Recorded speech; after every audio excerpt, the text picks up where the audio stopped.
minamasahe ho tayo ng aking tagapag-alaga. Hindi lang ho siya tagapagganda ng pagkain ko, masahista na rin. Sabi ko, dasalan ho ako na mawala ang ubo ko. Pray over po po. Shout out mga taga Pampanga yan. Mahina na ang aking, hindi na makatulog gabi-gabi. Kaya papamasahe ko na muna rin. Bago siya mag last day, papamasahe muna ho ako.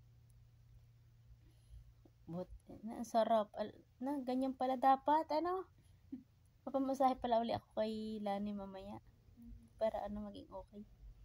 Kaya ka pala mahal na mahal ang boyfriend mo. Kaso hindi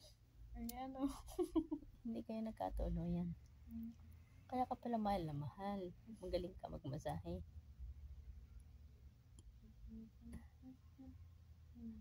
So nag-enjoy ka sa aking pag-aalaga mo sa akin? Hindi ko naman nga inaano to. Walang yan. The most important, you have experience. Kahit ano pa yan, basta marangal ang trabaho mo, okay lang. Huwag ka magreklamo. Sabi mo, ay, ang liit naman. Ako nga, 25 euro sa Pinoy dati. Basta importante sa akin ay may trabaho. May, panggastos man lang. Pambiling pagkain. Ay, tama yan. Sa iyo napunta ang ubo. Pinasa mo naman na sa akin, Ikaw na lang, wala ka pa namang opera. Ay, ako, opera naubo pa, hirap na ako. Parang gusto ko na matulog. Sarap. Kaya dapat mo pa nung naubos na nga, isang buti yan. Bago ako bumili sa Pinoy Store. Saan yung Pinoy Store dito, Madami.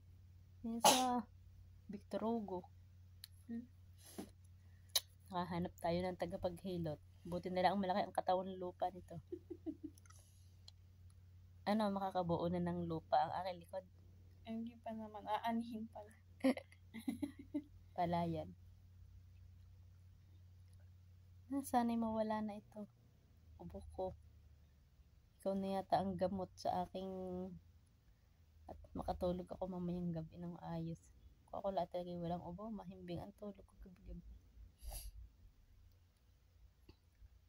Yan ang sarap.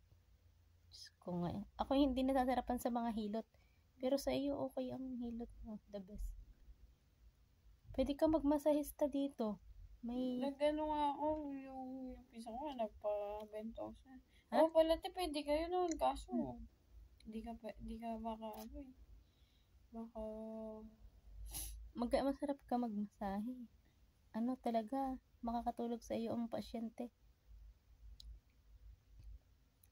Huwag mo lang babaliin ang buto. Garni. Tapos tama na. Kaya mo na, ikimaligo na. Lakad na. Okay na. Thank you.